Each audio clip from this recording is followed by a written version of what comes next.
Philippe, arrête de t'occuper des affaires internes ivoiriennes, va plutôt t'occuper des affaires camerounaises et notamment du cas Martinez-Zogo. Voilà l'une des phrases qui est revenue très souvent parmi les personnes qui ont estimé que je n'avais pas à faire de vidéos qui parlaient de thématiques ivoiriennes, notamment par rapport au sujet foncier. Sans avoir envie de revenir là-dessus parce que j'estime que le sujet est classé, ce sujet me donne l'opportunité d'aborder plutôt des thématiques sous-jacentes qui, elles, sont très graves. Je pense que l'un des problèmes que nous avons en Afrique, c'est bien celui de penser que ce qui se passe chez les autres ne nous concerne pas. Tout au long des textes, regardez bien, vous allez voir que cette notion-là est revenue parfois même chez des gens qui étaient très modérés dans leurs commentaires, en disant, Philippe, va t'occuper plutôt de ce qui se passe au Cameroun. Et au Cameroun, il y a beaucoup de choses à faire. Occupe-toi de Martinez-Zogo. Laisse la Côte d'Ivoire tranquille. Ça, c'est très grave. C'est très grave parce que beaucoup d'entre vous pensez réellement que les problèmes qui ont lieu au Cameroun sont les problèmes propres au Cameroun. Or, c'est là que vous vous trompez. En réalité, les pays africains ont globalement les mêmes problèmes. Qui était Martinez-Zogo et pourquoi il a été assassiné? Il a été froidement assassiné, cruellement d'ailleurs, parce qu'il dénonçait sur sa chaîne les détournements de fonds publics qu'il associait à des gens très puissants, soit très riches, soit faisant partie du gouvernement. Et il le disait tous les jours sur sa radio. Dites-moi, pensez-vous que si Martinez-Zogo était ivoirien, était sénégalais, était burkinabé, était malien, il aurait pu tenir cette émission dans ces pays-là de manière impunie? De vous à moi, puisque vous semblez dire que Martinez-Zogo, c'est un problème camerounais. Non, ce n'est pas un problème camerounais. Martinez-Zogo, c'est un problème global et c'est un problème purement africain. Parce qu'en Afrique, nos journalistes, bien souvent, n'ont pas la liberté d'expression. Bien souvent dans nos pays, les journalistes ne sont pas libres de dénoncer tout ce qu'ils veulent dénoncer et de parler librement de tous les sujets qu'ils veulent aborder à cause de pression et de représailles. Ils ont peur et ils savent que s'ils ont le malheur de s'attaquer à des personnes puissantes, ils risquent pour leur propre vie. Et je pense que l'une des raisons pour lesquelles nous n'avançons pas sur ce continent, justement, c'est parce qu'on ne regarde pas assez ce qui se passe chez les voisins pour en tirer des leçons. Aujourd'hui, le sujet Martinez-Zogo devrait être abordé partout en Afrique, afin de comprendre ce qui s'est passé et de s'assurer que ce genre de choses ne vont pas arriver dans nos autres pays. De s'assurer que Martinez-Zogo sera le dernier journaliste à être tué simplement parce qu'il dénonçait, pire encore, avec des preuves. À partir du moment où un journaliste ne peut plus librement critiquer l'essence même de son travail disparaît. À partir du moment où un journaliste est bridé, l'essence même de son travail est bridée. Pour les amis ivoiriens, je ne le connais ni de près ni de loin, je préfère le dire, mais Chris Yapi. Pourquoi Chris Yapi a besoin de se cacher? Alors attention, il dit certainement des choses avec lesquelles tout le monde peut être d'accord ou ne pas être d'accord. Je n'entre pas dans le fond. Mais pourquoi Chris Yapi se cache? Parce qu'il sait que s'il est à découvert, sa vie sera en danger. En France, des journalistes critiquent le président matin, midi, soir. On l'associe à des trucs mafieux. On l'associe à des choses horribles. On dit qu'il est là et qu'il enrichit des gens. On dit que sous son pouvoir, il a créé des lois pour aider ses amis milliardaires. Les journalistes font des articles et des médias. À n'en plus finir. Aucun n'est en prison. Aucun n'est inquiété. Parce qu'il y a la liberté d'expression. Mais on n'est pas arrivé en France à cette situation comme ça. C'est le fruit d'une histoire de combat. Avant, la France était une royauté. Il y avait des rois en France. Vous imaginez le roi tout puissant sur tous ces sujets. Il n'était pas possible de critiquer. Si tu critiquais, c'était la guillotine, c'était la mort. On ne critique pas le roi. À tel point d'ailleurs que La Fontaine, quand il voulait critiquer le roi, a été obligé de trouver une astuce en passant par des animaux. Quand il vous parle du lion, il vous parle de l'ours, il vous parle dans ses fables d'animaux qui menacent les autres ou alors qui ont toujours raison, ce sont des allusions très claires au pouvoir du roi. Mais il ne pouvait pas se permettre d'indexer le roi. Il était mort. La France a fait son bout de chemin. Elle a eu elle-même ses propres refontes. Et aujourd'hui, on est dans un système dans lequel les gens peuvent à peu près librement dire ce qu'ils pensent. Quand c'est censuré dans les médias mainstream parce qu'ils appartiennent peut-être à des milliardaires, au moins sur Internet, les gens sont à peu près libres de dire ce qu'ils veulent. Il y a des médias indépendants. Chez nous en Afrique, si vous pensez que Martinez Zogo, c'est un problème camerounais, à mon avis, vous n'avez rien compris. Vous n'avez absolument rien compris. Il faut voir au-delà de l'assassinat froid de ce journaliste. Est-ce que les journalistes sont libres dans nos pays? Si les journalistes ne sont pas entièrement libres, alors ça veut dire qu'il y a beaucoup de dossiers qui ne sont pas mis à nu. Parce que c'est aux journalistes de faire ces investigations et de pouvoir amener ces sujets sur la table. S'ils ne peuvent donc pas le faire, c'est qu'il y a un problème. Bon, on va prendre un cas de figure très simple. Norbert Zongo. Vous vous rappelez de Norbert Zongo? Au Burkina Faso, 1998.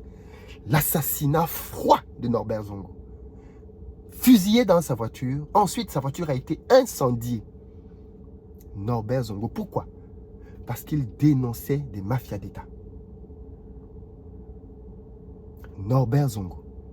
On sait aujourd'hui que le pouvoir et plusieurs personnes très hautes placées étaient derrière l'assassinat de Norbert Zongo au Burkina Faso. Quand c'est arrivé au Burkina Faso, qu'est-ce qu'on a dit? C'est une affaire des Burkinabés. Aujourd'hui, on tue des journalistes dans d'autres pays africains.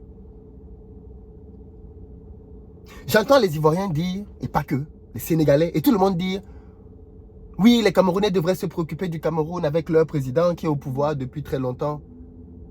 Mais les amis, le Cameroun n'est pas le premier Africain dans lequel il y a un dirigeant qui est resté au pouvoir très longtemps. La Côte d'Ivoire a eu Houphouët-Boigny comme président très longtemps. Et nous savons tous ce qui s'est passé, malheureusement, quand le père Houphouët est parti. Des gens qui étaient devenus très puissants dans le système ont déstabilisé le pays, entraînant la mort de milliers d'Ivoiriens. Et plutôt que pour les autres pays d'essayer de comprendre qu'est-ce qui est arrivé en Côte d'Ivoire, pour qu'on en arrive à ça, pour que ceci n'arrive pas chez nous, qu'est-ce qu'on a fait? On a dit, c'est une question ivoirienne. Laissons les Ivoiriens gérer leurs histoires. Aujourd'hui au Cameroun, le président Paul Biya a fait 40 ans au pouvoir. Et mathématiquement, le nombre d'années qui lui reste au pouvoir est inférieur à ceux qu'il a déjà passés. Ça veut donc dire qu'il est plus proche de la fin de son règne qu'au début. Mais qu'est-ce qu'on constate? Des choses semblables. Pendant son règne, des gens sont devenus très puissants. Et une bataille de succession s'annonce horrible au Cameroun. Et il est donc à craindre que l'on vive aussi des atrocités au Cameroun dans lesquelles on pourrait avoir demain, pourquoi pas, une guerre. Ce n'est donc pas un jeu. Quand il se passe quelque chose chez les voisins, il faut s'y intéresser. Moi, je suis très surpris et très déçu du silence que beaucoup ont par rapport à l'affaire Martinez Zogo.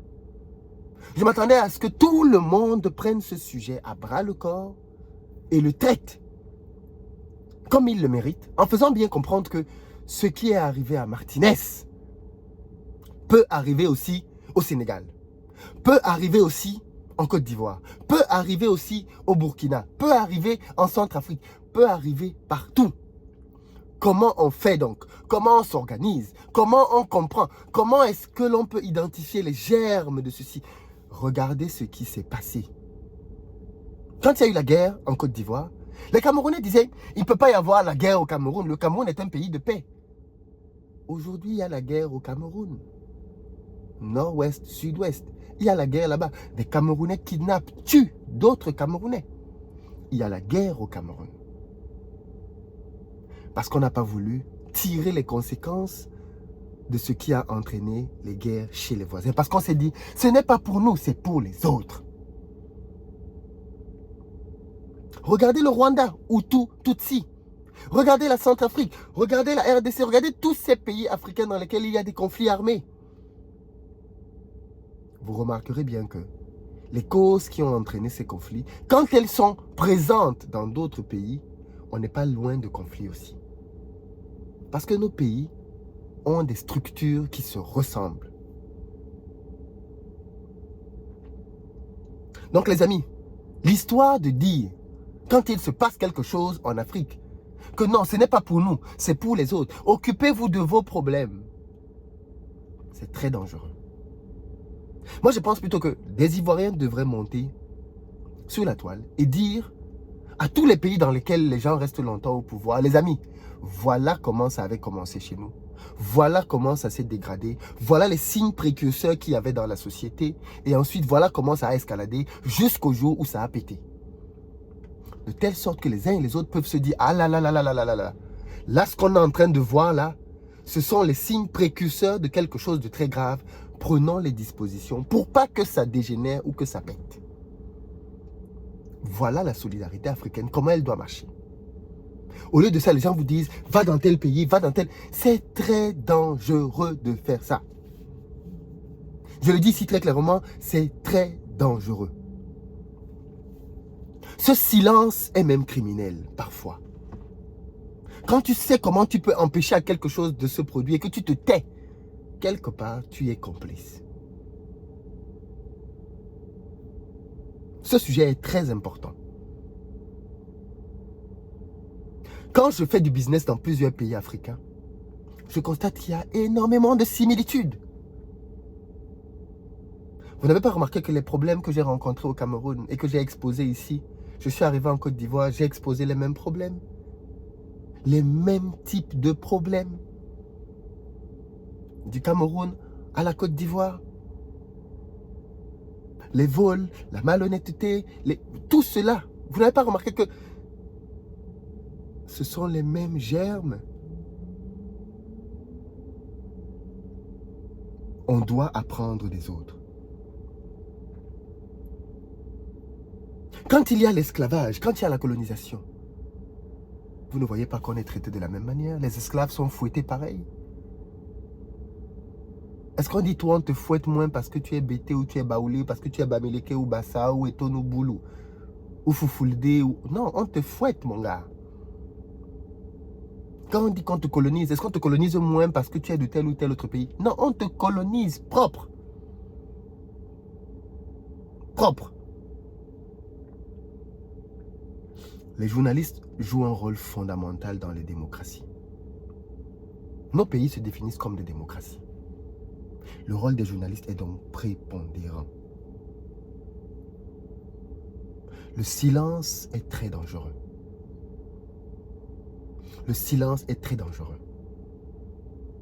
D'autant plus qu'en face, on ne fait pas ce genre de différence. Mais ça, je vous en parlerai dans une autre vidéo en vous racontant ce qui m'est arrivé le premier jour où je suis arrivé en France. Et j'ai compris cette leçon dès le premier jour où je suis arrivé en France. Les Africains sont les mêmes. Il n'y a que nous ici qui savons que tel est Ivoirien, tel est Camerounais, tel est Bété, tel est Baoulé, tel est Bafia, tel est Baf... Il n'y a que nous qui savons ça. Parce que quand on sort du continent, les Africains sont les mêmes et ils sont traités de la même manière. Arrêtons ça. Sortons de cette mentalité qui consiste à dire que ce qui se passe ailleurs ne nous regarde pas. Si, parce que demain, ça va arriver chez toi. Et si ça n'arrive pas chez toi, ça arrivera chez le voisin. Et ça arrivera d'une forme ou d'une autre. Même à ton pire ennemi, tu ne peux pas lui souhaiter la guerre. Dans la guerre, il n'y a pas de gagnant. Dans la guerre, il n'y a que des perdants. Tu ne peux pas souhaiter ça à quelqu'un. Soyons donc prévenants. Soyons conscients. Le panafricanisme, c'est aussi ça. C'est aussi ça. Dites-moi ce que vous en pensez. Je pense que cette vidéo doit être entendue par tous les Africains. Très bientôt.